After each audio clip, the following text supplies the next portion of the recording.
Olá, ouvintes do podcast da Emergência. Hoje o episódio é sobre picadas de aranhas venenosas. E retornando ao nosso programa para nos ajudar a entender sobre o assunto está a doutora Juliana Sartorello, que nos ensinou muito sobre acidentes zoofídicos já. Como você está, doutora? Tudo bem, Adriel. Muito obrigada mais uma vez pelo convite. Doutor, eu sei que você já se apresentou no último episódio que você participou, mas a gente cometeu um erro muito grave, que a gente esqueceu de falar onde que o pessoal pode te encontrar nas redes sociais. Eu já vou pedir para você falar para a gente. Mas eu ouvi dizer que você tem uma página bem legal no Instagram. Pois é. Há um pouco menos de um ano eu criei um Instagram de toxicologia especificamente, que é a minha área que eu domino, né? Chama tóxico.logos. Aí lá eu coloco tanto temas do dia a dia, quanto discussão de casos clínicos, para os profissionais de saúde que têm alguma dúvida em toxicologia ou que têm vontade de saber um pouco mais. A senhora dá uns cursos também, né? Sim, a gente dá curso de toxicologia, de emergências peçonhentas, tanto online quanto presenciais. Gama vasta lá de informações e de cursos para quem tiver interesse. Muito bom, muito bom. Então, vamos lá. Gente, hoje eu vou contar uma história um pouquinho diferente. Eu não vou falar de medicina, mas eu vou falar de aranha. O mito grego da criação das aranhas. Por quê? Porque eu acho que é uma história muito legal. A aranha vem do grego aracne. Aracne era uma jovem muito bonita da Grécia Antiga e que tinha um talento. Ela era uma excelente tecelã. Talvez a melhor tecelã que existia. Ela era muito boa, mas também não tinha lá tanta humildade e ficava se gabando para todo mundo, até que um dia ela começou a dizer que era tão boa tecelã que seria melhor até do que Atena. Se você conhece um pouco de mitologia grega, sabe que uma coisa que não dá para fazer é se comparar aos deuses. Pois bem, Atena então desceu para a terra e desafiou Aracne a uma competição de tecelãs. Quem tecesse a tapeçaria mais bela ganharia. Bem, resumindo, o trabalho de ambas foi espetacular, considerado mais ou menos um empate. Atena reconheceu a proeza de Aracne, mas Aracne continuava a se gabar e não mostrava o mínimo de humildade. Atena então ficou enfurecida, rasgou a tapeçaria de Aracne e começou a dar uma lição de moral nela, de como ela era arrogante e que deveria ser mais humilde. Bem, os mitos gregos são bem trágicos em sua maioria, e Aracne, após ouvir um monte de Atena, decidiu se enforcar. Atena ficou com pena de Aracne e, para salvar sua vida, ela simplesmente decidiu transformá-la em uma aranha. Isso mesmo, ela não desfez o nó da corda, ela não segurou Aracne, ela não fez nada que faria sentido, simplesmente transformou em uma aranha. Bem, talvez essa seja a primeira mulher-aranha da história. E é isso, eu realmente não sei se tem alguma lição de moral nesse mito, mas a verdade é que a maior parte dos mitos gregos não tem. Hoje, a nossa noção de homem ou mulher-aranha é bem diferente desse mito grego de Aracne. Quem é que não conhece a história do Homem-Aranha, que é picado por uma aranha radioativa e a partir daí ganha poderes sobre-humanos? Mas, doutora, eu queria saber de uma coisa. A Aracne provavelmente produziria uma teia muito bonita, muito geométrica. Seria ela uma aranha venenosa, então? Tem alguma relação com a teia das aranhas e o ser ou não ser venenoso? Bom, isso é uma das curiosidades interessantes quando a gente fala em relação a aranhas. No Brasil, pelo menos, que é onde eu domino o tema, né? As aranhas que fazem teias geométricas não são peçonhentas. A peçonha delas pode até ser peçonhentas para os animais, mas não tem importância clínica para os seres humanos. Então, a aranha com teia bonita não é peçonhenta. É uma regra que a gente pode seguir aqui no Brasil. Geralmente as aranhas que têm importância clínica formam teias irregulares, parecendo uns aglomerados algodonosos, geralmente embaixo de escada, atrás de quadro, dentro de armário, no meio das pedras, né, quando elas estão no ambiente externo. Mas das nossas aranhas aqui, as que têm a teia geométrica bonita como a da Aracne, a gente pode ficar tranquilo com relação a elas. Muito bom, porque muitas vezes elas assustam, né? Você vê aquelas aranhas naquela teia toda bem feita, assim, você pensa, essa aí deve ser perigosa, né? Mas, enfim, hoje a gente vai falar principalmente dessas aranhas peçonhentas e que, infelizmente, não nos dão superpoderes, mas elas podem nos trazer algumas doenças, algumas complicações. Vamos falar primeiro de duas especificamente, depois a gente vai falar de algumas outras. A Loxosceles, conhecida também como aranha marrom, e a Faneutra, também conhecida como aranha armadeira. Uma coisa que me chama a atenção, comparando com as cobras no nosso episódio que a gente fez junto, o primeiro, é que essas aranhas são claramente distinguíveis e a situação na qual ocorre a picada é bem diferente. Doutora Juliana, você poderia falar para a gente um pouquinho dessas diferenças das aranhas, como é que uma é, como é que a outra é, onde que ocorre essa picada? Então, de novo, né, tanto na aparência dessas aranhas e no contexto que essas picadas acabam acontecendo. Bom, aí vem mais uma coisa interessante em relação às aranhas. A gente tem uma falsa perspectiva de que as aranhas grandes, né, são mais ameaçadoras e têm mais veneno. E no nosso caso aqui, são as pequenas, né, entre elas as Loxosceles, é que a gente tem que tomar cuidado, né? Então, comparando, por exemplo, Loxosceles com Fonêutria, 70% dos acidentes no Brasil são causados pela Fonêutria. Ela é uma aranha grande, agressiva. Geralmente ela vive tanto no peridomicílio quanto em matas, florestas, cerrado, e a picada dela é bastante dolorosa.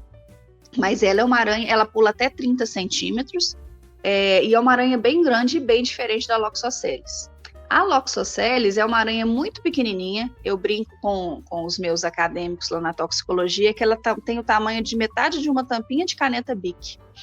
E geralmente gosta do domicílio e peridomicílio, então ela fica muito dentro de armário, em ambiente escuro, seco, quente, né, atrás de quadro, no porão, e elas não são nada agressivas e geralmente a picada, o contexto da picada, a gente é picado por ela quando a gente pressiona ela contra o corpo, quando vai vestir uma roupa, calçar um sapato, se enxugar numa toalha. Então, e ela é responsável por mais ou menos 20% dos acidentes no Brasil, dependendo da região, né? No sul do Brasil tem lugares que a gente tem uma infestação tão grande de aranha marrom que a gente chega a ter a mesma quantidade de acidentes escorpiões que a gente tem no sudeste. É uma porcentagem bem grande. E tem uma questão também sobre a clínica da picada, né? Que é uma coisa, pelo menos, que me marcou bastante quando eu aprendi, que a picada da Loxosceles, a princípio, você não sente, né? A pessoa vai lá, começa a passar mal depois da picada, sentiu coçar na hora, mas não sente uma dor de picada exatamente, né? Diferente da Fonêutria, que é uma picada que dói bastante. Isso inclusive nos ajuda a nos tranquilizar, né? Muitas vezes ligam para a gente lá no nosso serviço de informação e a primeira pergunta que a gente faz é: a picada doeu? Né? Se a picada doeu, nos tranquiliza, porque é isso mesmo, a Loxosceles, a picada começa a doer 8 a 12 horas após. Então, geralmente é um desconforto leve, um prurido, e 8 a 12 horas após começa a aparecer uma lesão, e com essa lesão, como é uma lesão isquêmica, o paciente começa a ter uma dor progressiva. E isso, às vezes, é ruim, porque o paciente nem sabe que foi picado, ou não correlaciona aquela ferida com a picada, e, às vezes, procura atendimento médico tardiamente. E eu vejo muitos casos clínicos que é, como você falou, né, a Loxosceles, ela fica escondida, assim, dentro de casa, né? Ela fica nos armários, ela entra nas botas, nos calçados, nos casacos, né? Muita picada no membro inferior, né? Da pessoa que vai calçar o sapato e a aranha estava lá, foi pressionada, né? E acaba sendo picada nesse contexto, né? Isso, a gente vê muito no tronco também, né? Paciente que vai vestir blusa, calça no tronco, nas coxas, é bem variado. Geralmente, quando é no contexto de vestir roupa, é geralmente na parte onde fica coberta pela roupa que aparecem as lesões. Eu já estou vendo um monte de gente vai começar, depois de ouvir esse episódio, vai ficar olhando para os sapatos, para os casacos, ver se tem aranha lá. Mas, enfim, doutora, eu queria entender mais ou menos como é que um paciente que é picado por uma Loxosceles, como que ele se apresenta, assim, qual que é a apresentação inicial no pronto-socorro? Já tem alguma coisa característica, tanto no local da inoculação quanto sistêmico? O que acontece? Bom, a gente tem basicamente 3 tipos de paciente que chegam.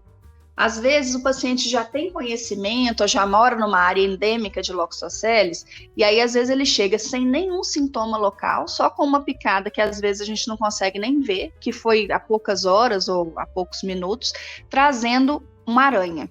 E aí vem uma dica importante, que a Loxosceles a gente só consegue identificar mesmo fazendo uma avaliação com o microscópio da posição dos olhos da aranha. Então, a maior parte das aranhas, mesmo as maiores, porque tem algumas que mimetizam as outras, a gente só consegue identificar e bater o martelo de que é aquela aranha mesmo, olhando os olhinhos dela no microscópio.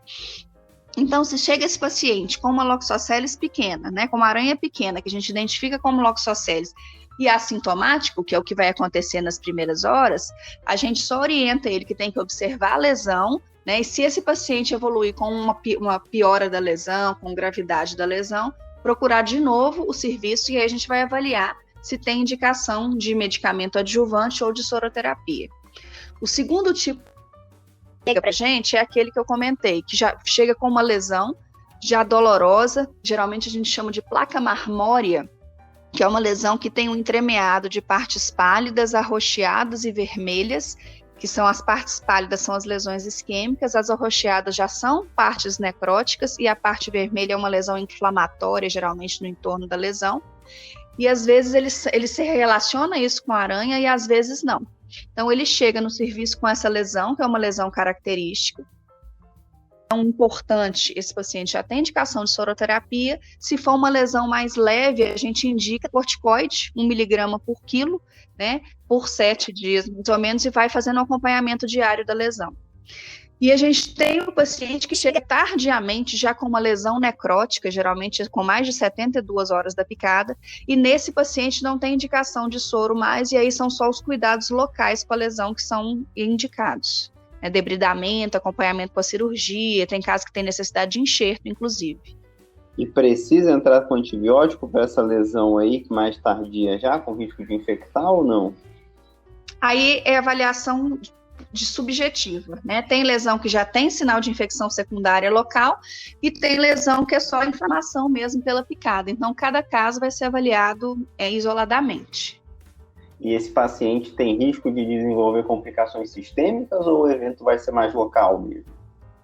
Pois é, aí a gente tem 2 tipos de loxoscelismo. A gente tem o loxoscelismo exclusivamente cutâneo e a gente tem o loxoscelismo cutâneo visceral ou sistêmico.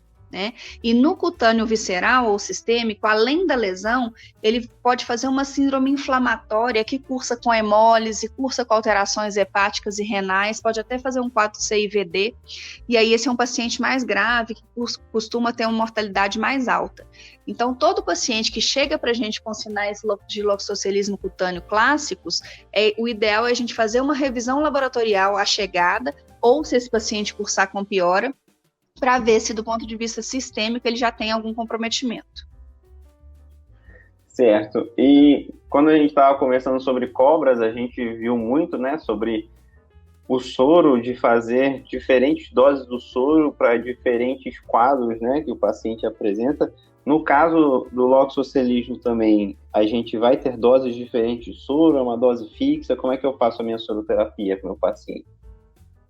Bom, então a gente vai classificar, né, em leve, moderado e grave. Nos acidentes leves, a gente só faz aquela dose de corticoide, né, 1 miligrama quilo de prednisona, normalmente, e acompanha o quadro.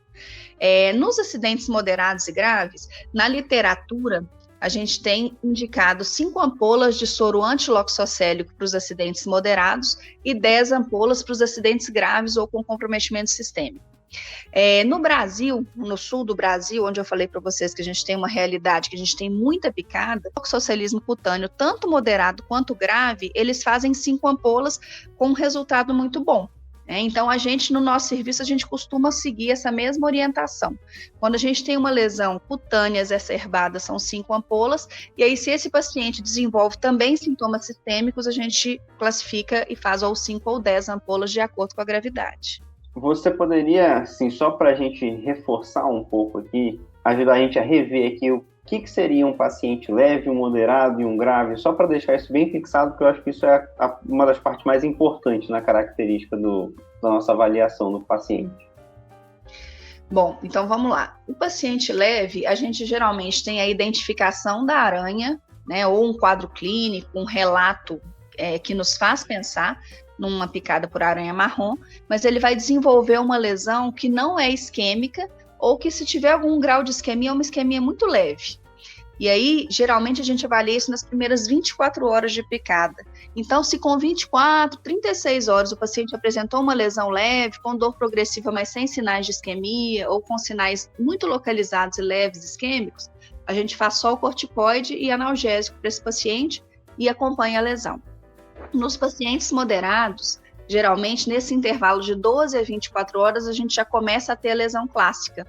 E aí é um paciente que, quanto mais precoce a gente identificar e fizer o soro, melhor é o prognóstico dele, né? O ideal, a gente vê na literatura, isso também é muito controverso, é a gente fazer no máximo em 72 horas da picada a soroterapia, pensando que cada hora que passa a eficácia diminui, né? Então, em qualquer período durante essas 72 horas que eu ver essa lesão, né, que a gente chama de placa marmórea, que tem isquemia, necrose e inflamação, eu posso pensar em fazer a soroterapia. O paciente grave, ele pode ter sintomas de comprometimento sistêmico, né, alteração hemólise, alteração de função hepática, renal, sinais inflamatórios sistêmicos associada à lesão cutânea. Ou eu posso ter uma lesão cutânea de evolução muito rápida. Então, um paciente com 12 a 24 horas, que está com uma lesão extensa, já com sinais de necrose, com uma isquemia local importante, e aí eu vou considerar esse paciente grave. Muito bom. E, doutora, uma vez que a gente aplica o soro, o meu paciente tem uma melhora rápida? O que eu espero? Normalmente, se eu ainda tenho uma lesão que não começou com focos de necrose, que tem focos de necrose pequenos, o paciente evolui com uma melhora progressiva, em até uma semana ele evolui bem com essa lesão. Agora, em pacientes que já têm uma extensão para necrose, essa paciente tem que ser acompanhado diariamente, alguns até com necessidade de internação, porque mesmo após o soro, como a gente já teve instalação do veneno no local, no tecido, ele continua com uma progressão da lesão. E aí ele vai ter que passar por debridamento, iniciar antibióticos se tiver infecção secundária, fazer acompanhamento diário com a cirurgia plástica. E aí, nesses casos, o tratamento é bem demorado.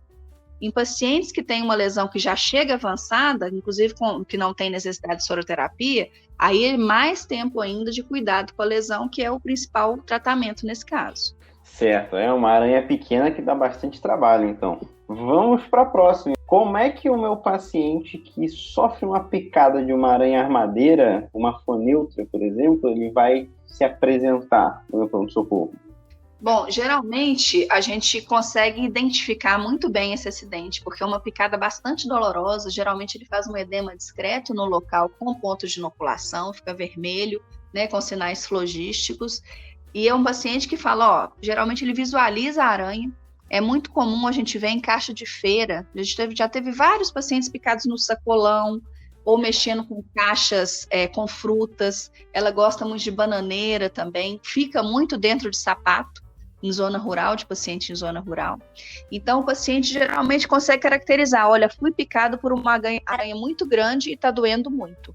E aí, a primeira coisa que a gente pensa é que é uma foneutre.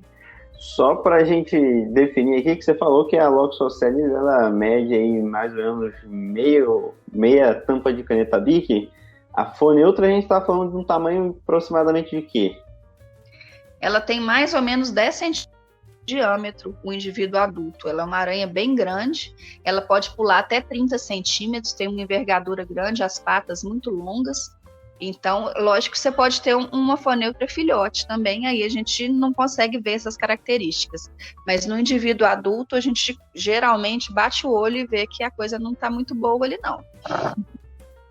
E me diz uma coisa, essa picada, ela tem um potencial de gerar uma lesão necrosante, como a Loxosceles? É mais dor? O que meu paciente vai sentir? Na maior parte dos casos, o paciente sente dor. A gente tem uma porcentagem muito pequena dos casos que ele pode ter sintomas semelhantes ao sintoma do escorpionismo. O paciente faz uma descarga catecolaminética, e aí faz sudorese, náusea, vômitos, agitação. Tem descrições na literatura de arritmias, até edema agudo de pulmão, como no escorpionismo, mas isso é muito raro. Eu, no meu tempo de serviço, em 15 anos de toxicologia, não tive nenhum caso grave de picada por foneutra, mas existe essa descrição. E tomar cuidado também, como no escorpionismo, com crianças.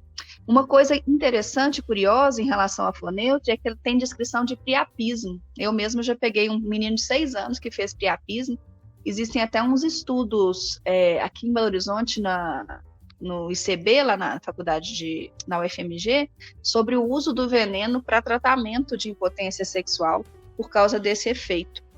Então, tem que tomar cuidado também com priapismo, esses sintomas de gravidade, mas na grande maioria dos casos, a gente faz um analgésico, né? Analgésico simples ou opioide, para tratar a dor do paciente e ele não intercorre com demais complicações. Nesses seus 15 anos, então, de serviço aí, você já chegou a precisar fazer uma soroterapia para acidente com neutra? Eu fiz uma vez num paciente de 50 e poucos anos, que ele teve dor intratável, sudorese profusa, uma hipertensão mais importante, que a gente classificou como um acidente moderado, e para essa criança de 6 anos por priapismo. Então, você vê que é uma pequena dos acidentes que a gente geralmente vê com gravidade.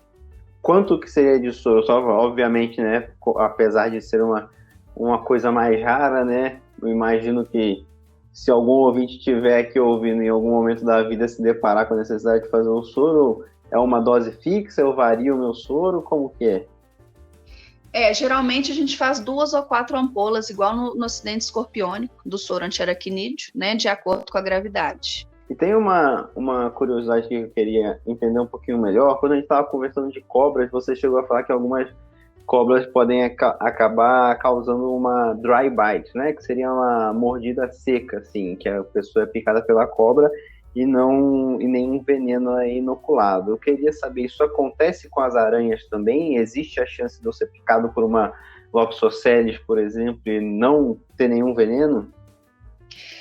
Como a gente tem acidentes leves, moderados e graves, a gente especula, né, se essa gravidade do veneno é pela quantidade, a gravidade do acidente é pela quantidade de veneno inoculado ou por questões subjetivas de quem é picado. Mas existe uma aranha, a Latrodectus, né, que é a viúva negra, que a gente tem várias picadas, que a gente tem evidência de picada, que teoricamente é um acidente potencialmente grave, mas a gente não vê na maior parte das vezes o paciente desenvolver sintomas. Então, nesse caso, a gente pode pensar que pode ter ocorrido um dry bite. Muito bom. Bem, aproveitando então que você já comentou dela, quando a gente fala de cultura pop e aranhas, a gente normalmente pensa no Homem-Aranha ou até mesmo na Mulher-Aranha, que não aparece tanto aí, mas existe uma outra heroína, inclusive que já teve até filme solo, que é uma aranha venenosa, que é a que você acabou de comentar, né? Mas eu acho que se o filme dela fosse chamado Latrodectus Negra, não ia ficar tão interessante, né? Mas é da Viúva Negra que a gente está falando. Fala um pouquinho mais dessa aranha. Onde que eu encontro a Viúva Negra? Ela é uma aranha agressiva, não é? Como que acontece essa picada da Viúva Negra? Pois é, a Viúva Negra acho que é uma das aranhas mais conhecidas e faladas, né, aqui justamente por causa desse estereótipo. No Brasil, as principais que a gente tem, as 2 espécies principais que a gente tem de Latrodectus são a Latrodectus curacaviensis e a Latrodectus geométricus. A curacaviensis, que é essa típica pretinha, que em regiões de praia tem uma planta que chama salsinha de praia, que ela gosta muito de ficar nessa planta, e também no ambiente peridomiciliar, principalmente no sul e algumas regiões do nordeste do Brasil.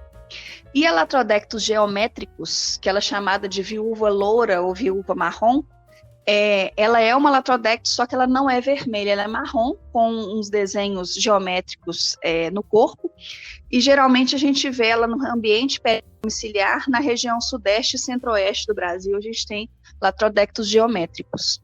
Então essas 2 são as principais aqui no Brasil.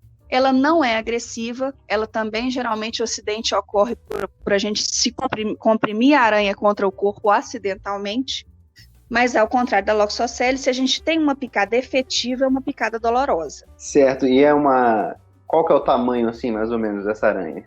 Aquilo que eu falei, as aranhas pequenas são as que têm as peçonhas. Então, a Latrodectus também tem mais ou menos metade de uma tampinha de caneta Bic.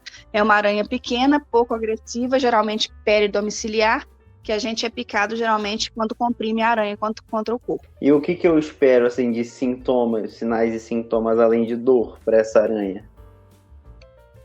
Então, aquilo que eu disse, geralmente, os relatos de literatura de uma picada efetiva por latrodectos são bem... Oi, eu sou o Adriel do futuro.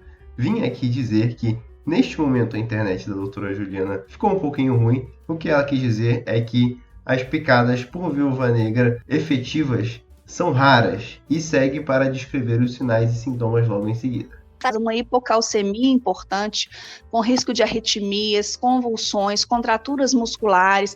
Ele faz uma face típica que chama face latrodéctica, que tem uma hiperemia conjuntival importante, altura dos olhos, cefaleia importante, além de uma dor bem desproporcional à picada. Mas a maioria das picadas que a gente vê, a gente não desenvolve esses sintomas de gravidade. Então, o que a gente vê na nossa realidade, no Brasil, não é raro você ver um quadro dramático desse jeito. E aí, mesmo se a gente tiver um quadro dramático, a gente não tem um soro específico para latrodectos no Brasil. O soro de latrodectos ele é produzido na Argentina. Lá eles têm uma infestação por Latrodectus mactans, que é uma outra espécie, que parece que produz sintomas mais graves e picadas mais efetivas. Então, lá eles usam esse soro. Aqui no Brasil, se a gente tem alguma picada, o tratamento é analgésico, benzodiazepínicos, tratamento dos distúrbios hidroeletrolíticos. Certo, então nesse seu tempo aí já trabalhando com isso, você nunca chegou a fazer soro para um acidente com a viúva negra, por exemplo, ou já precisou fazer?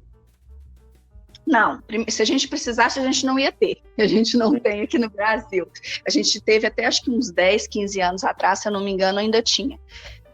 Mas eu já tive algumas picadas por latrodectos geométricos, né, que é a viúva marrom, viúva loura, e o paciente geralmente teve dor leve ou dor moderada, mas não teve outros sintomas associados. Então, a gente só tratou com analgésico e observação. Certo. Então, até aqui, a gente falou de duas aranhas, né, principalmente pequenas, e uma um pouquinho maior, né, a Foniltria.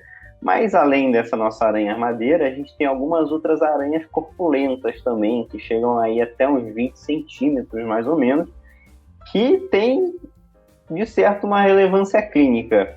Eu estou falando aqui daquelas que nós chamamos de caranguejeiras, de tarântulas, aranhas-lobos e por aí vai. Cientificamente, a gente está falando da licosa e da Megalomorphae, me corrija se eu estiver falando errado, e eu queria saber, assim, essas aranhas realmente elas têm veneno, elas mais assustam do que são realmente importantes para a clínica.